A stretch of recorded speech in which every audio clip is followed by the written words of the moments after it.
I don't know why the lighting looks super crazy dark, but in our nonstick pan, I'm also loving using this pan for like everything. I feel like it's the perfect size.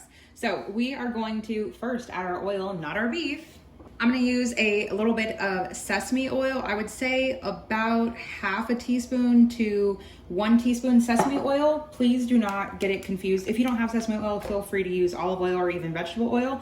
But sesame oil is very, very potent. It is not like using an olive oil where you can add 1/4 of a cup accidentally or a couple tablespoons. No, sesame oil is very, very strong. So you use it in small quantities because it packs such a big punch. So we're using it to flavor our beef as well as give it, even though it's a nonstick pan, give it a little bit of crispiness, because without having any type of oil or fat in the pan, you're not gonna get crispy bits of meat. Then we can just grab our little happy fall, y'all, little silicone scraper. I got this at Walmart, super cute. This was like also years ago, but I'm pretty sure they have them. And also another tip, I always recommend silicone spatula. This is not sponsored, obviously, so I won't even plug the brand, but I like it because on the back of the spoon, it has, can you guys see that? Yeah, it has a bunch of measurements on there, which are super, super helpful, especially when you're cutting recipes in half. And speaking of, this is 10 ounces of ground beef. You could use an entire pound, but you guys saw the little package I had.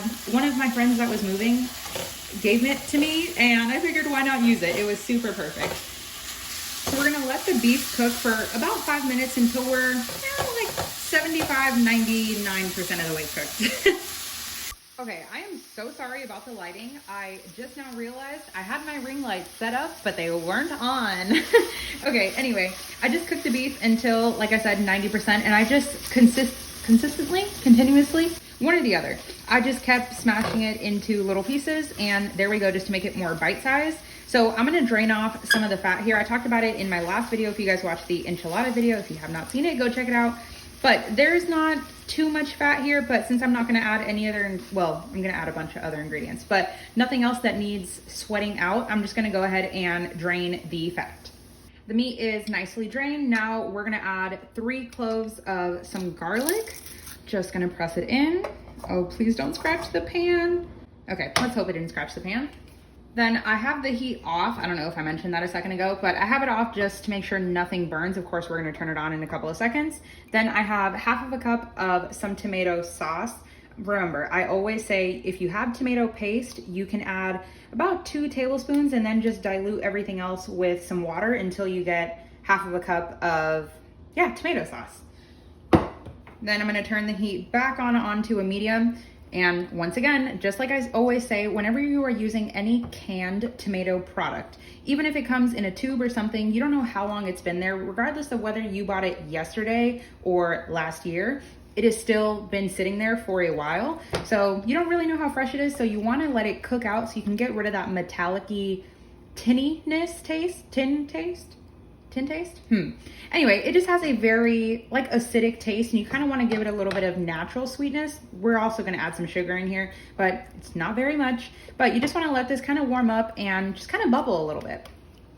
And while we wait for all of that to bubble, we're going to add 3 tablespoons of some soy sauce. I know some people hate when I don't measure, but it's all up to, personal preference. Now, obviously, soy sauce is salty, so this is why I didn't add no salt, no pepper, no nothing yet, because I knew I was adding soy sauce, so I wanted to wait to season with salt once we added this. So we'll just give this a mix just to make sure nothing burns, especially since we have the garlic in there. Now for heat, you can use 3 different things, or maybe 4, but I'm gonna use gochujang. Gochujang is a spicy Korean pepper paste. I don't really know how to explain it, although it is spicy. Okay, let me just open it. It is a spicy, super, super thick paste, but this is, it's spicy, but it's not like blow your head off spicy. So if you didn't want to use this, I'm just going to add about a tablespoon. I might add a little bit more just depending on how I feel, but do not feel that if kids are eating this that you can't use it, because you absolutely can. Is this little bit going to come off or? Okay. Once again, we're just gonna let that kind of cook out as well. It turns into basically like a liquid once it hits the heat. But if you didn't have gochujang, you could use a sambal, which is a hot pepper paste. Let me show you. This is another brand, and this is also what it looks like. This would be a chili garlic paste. This one is one of my favorites, I think more than gochujang, but I just wanted to use up the gochujang because I've had it in my fridge for some time now. And I think it's because it's at the bottom of my fridge, I tend to forget about it. And you can also do sriracha or even red pepper flakes if you don't have any of those. Then I did say we're gonna add some sweetness, so I'm just gonna keep it real basic, and we're gonna do about a tablespoon of some brown sugar. Now, of course, you can add less if you like yours to be, well, less sweet, and add more if you like it to be a little bit sweeter. And after that, I'm just gonna add a little bit of black pepper. Remember, once you already have something that is spicy, adding black pepper obviously is going to give the flavor of black pepper, but it is also going to increase the heat level. So either taste now and just see if you wanna add black pepper, or just go for it. Just a couple of cracks. It's really hard to measure salt and pepper, especially in a dish. I don't often measure it. I just feel like it's kind of one of those things to personal preference. Then just give it another mix. I love how saucy this is. I'm kind of glad that I used a little bit less meat because then I have more saucy and juicy bits. Okay, let's taste. Oh, it's really, really hot. Oh, wow. Oh my goodness. Okay. Definitely spicy. I think we're good on the heat level there. 1 tablespoon of gochujang, perfect. Start with a teaspoon if you do not like heat though, that I will say. I'm double dipping because this is ours and only we're eating it. Okay. I think I might forever make sloppy joes like this. I wish I could say these words that I want to say without getting demonetized, but holy S, this is delicious. Oh, if you guys have ever had peppered beef jerky and it's like it hits that back palate and it's so spicy, but it's so good where you just cannot stop eating, this is this. Oh my goodness. All right, this is literally it besides some assembly that we're gonna do in a little bit. But I'm gonna add a squeeze of lime juice for a little bit of acidity. Oh, I just cannot get over this. I really hope you guys make this. Like, wow. This might honestly be one of the best things I've ever made. And I somewhat say it, I guess, depending on the different versions of whatever it is I'm making. But as far as sloppy joes, make this out of every sloppy joe I've made. Wow, the flavor. Oh, and with lime juice, I cannot with myself. All right, let's talk assembly.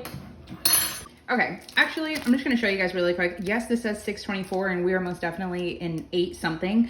I freeze everything before it goes bad. So as soon as I bought these, I popped them in the freezer just exactly the way they are packaged and they taste exactly the same. I let it sit out on the counter for a little bit. They're already pre-sliced, so we're just gonna take that, pop it in the toaster oven. Let them get super nice and toasty. And no, you do not have to use brioche. You can use bread, you can use crackers, serve this over rice, eat it, I don't know, with your hands, a spoon, however you want, eat it. Just make this so good.